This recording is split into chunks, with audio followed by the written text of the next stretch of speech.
Hi guys, welcome back to dream UK. आज की video में हम जर्मनी में पीआर की बात करेंगे। ब्लू कार्ड होल्डर्स के लिए मैं आपको समझाऊंगा कि जर्मनी में ब्लू कार्ड होता क्या है, उसके क्या फ़ायदे होते हैं और कैसे आपको उससे पीआर बहुत जल्दी मिल सकती है। जैसे कि यूके में इमिग्रेशन धीरे धीरे मुश्किल होता जा रहा है, जर्मनी में इमिग्रेशन आसान हो रहा है क्योंकि वहाँ पर उनको चाहिए ज़्यादा लोग वहाँ पर काम करने के लिए, और उसके लिए उन्होंने बहुत सारे ऐसे रिलैक्सेशंस लाए अपने इमिग्रेशन रूल्स में, जिससे लोगों के लिए वहाँ पर इमिग्रेट होना आसान हो जाएगा क्योंकि वहाँ की पॉपुलेशन भी बूढ़ी हो रही है और उनको स्किल्ड वर्कर्स चाहिए वहाँ पे काम करने के लिए। तो इस वीडियो में आपको जर्मनी के ब्लू कार्ड के बारे में बताऊंगा। तो जैसे कि आपको पता है, किसी भी कंट्री में आपको जाना होता है तो वहाँ के लिए आपको एक वर्क वीज़ा चाहिए होता है। जर्मनी में भी जाने के लिए आपको एक वर्क वीज़ा चाहिए होता है, लेकिन जो ब्लू कार्ड होता है वो जर्मनी के जो नॉर्मल वर्क वीज़ा होता है उससे एक लेवल सुपीरियर टाइप का वर्क वीज़ा होता है।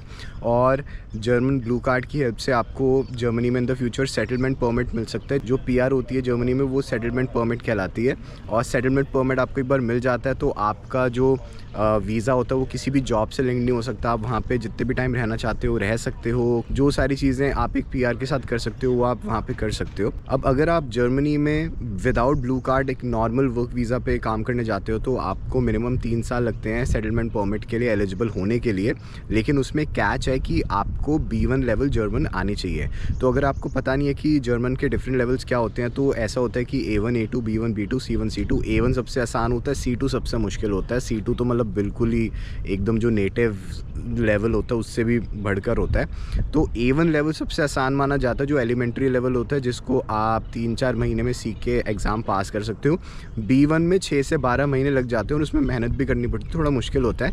इसलिए जो लोग वहाँ पे स्टूडेंट वीज़ा पे जाते हैं या फिर वहाँ पे सीधा जॉब करने जाते हैं और उनके पास ब्लू कार्ड नहीं होता तो उनको B1 लेवल जर्मन सीखनी पड़ती है, जो कि मुश्किल हो जाता है थोड़ा। लेकिन ब्लू कार्ड का ये फ़ायदा है कि अगर आपके पास A1 लेवल जर्मन है भी, जो कि सबसे आसान होती है, और आप वहाँ पे रह रहे हो 27 मंथ्स के लिए, तो आपको सेटलमेंट परमिट मिल जाएगा। मतलब 27 मंथ्स में आपको जर्मन पीआर मिल जाएगी अगर आपके पास A1 लेवल जर्मन है, जो कि बहुत आसान होती है। और अगर आप ब्लू कार्ड पे हो और आपके पास B1 लेवल जर्मन है तो आपको 21 मंथ्स में वहाँ की पीआर मिल जाएगी। मतलब 2 साल से भी कम टाइम में वहाँ की आपको पीआर मिल जाएगी। दूसरा बेनिफिट ये है ब्लू कार्ड का जर्मनी में कि आप फैमिली रीयूनिफिकेशन के लिए अप्लाई कर सकते हो, जिसमें आप अपने पार्टनर और अपने पेरेंट्स को भी जर्मनी में लेकर आ सकते हो। और ब्लू कार्ड की हेल्प से आपको वहाँ पे लेस ब्यूरोक्रेसी का सामना करना पड़ेगा, जो कि एक थर्ड बेनिफिट है, क्योंकि जितना डिजिटलाइज्ड यूके है उतना डिजिटलाइज्ड जर्मनी नहीं है। वहाँ पे बहुत पेपर वर्क होता है और लेटर वगैरह बहुत आते हैं, कम्युनिकेशन लेटर्स के थ्रू ज़्यादा होती है। लेकिन ब्लू कार्ड होल्डर्स के लिए सारी चीज़ें आसान हो जाती है कंपेयर टू एक रेगुलर वर्क वीज़ा। तो आप सोचोगे कि ये ब्लू कार्ड मिलने के लिए रिक्वायरमेंट्स क्या होती है और हम इसको कैसे ले सकते हैं। तो इसकी जो सबसे मेजर रिक्वायरमेंट होती है ना, वो सैलरी रिक्वायरमेंट होती है। तो अगर मैं आपको एग्जैक्ट रिक्वायरमेंट की बात बताऊं, अगर आपका कोई भी प्रोफेशन है और उसमें आपकी सैलरी एटलीस्ट 45,300 यूरोज़ है तो आप ब्लू कार्ड के लिए एलिजिबल हो सकते हो।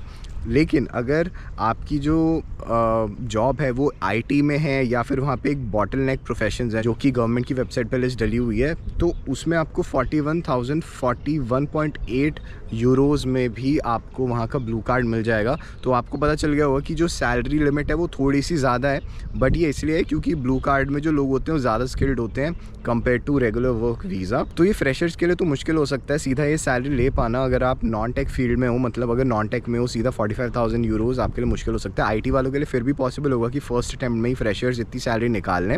लेकिन मैं बोलूँगा कि अगर आपके पास 2 से 4 साल का एक्सपीरियंस है, अगर आप इंडिया में हो या यूके में हो, तो सीधा आप जर्मनी में जॉब्स अप्लाई करना स्टार्ट कर सकते हो और वहाँ पे ब्लू कार्ड के थ्रू जा सकते हो। और इसमें ये भी एक बहुत बढ़िया चीज़ है कि जर्मनी में कंपनी स्पॉन्सरशिप जैसा कोई कॉन्सेप्ट ही नहीं है। जर्मनी में कोई लिस्ट नहीं है कि यही कंपनीज़ हैं जो वीज़ा स्पॉन्सरशिप के लिए एलिजिबल हैं और उसमें उनको पहले कॉस्ट लेटर लेना होगा, उसके बाद आपका जॉब स्किल देखना होगा, फिर आपको स्पॉन्सर करना होगा, 5-6 हज़ार पाउंड लेंगे। ऐसा कुछ भी नहीं होता जर्मनी में।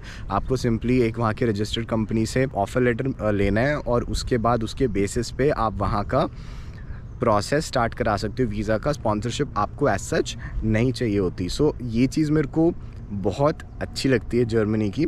बाकी लैंग्वेज बैरियर एक इशू है जर्मनी का जो कि मैं मना नहीं करूँगा।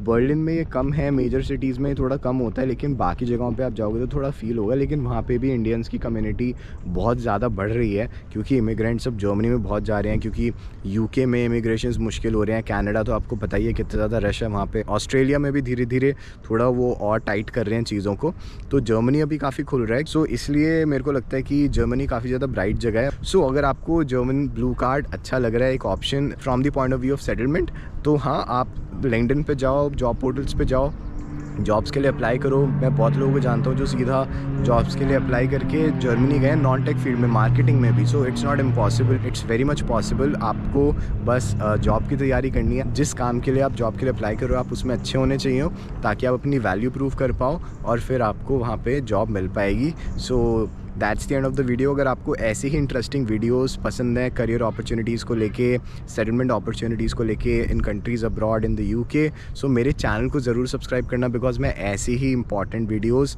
आप सभी के लिए लेकर आता रहूँगा। And that's all from my side. Take care, bye.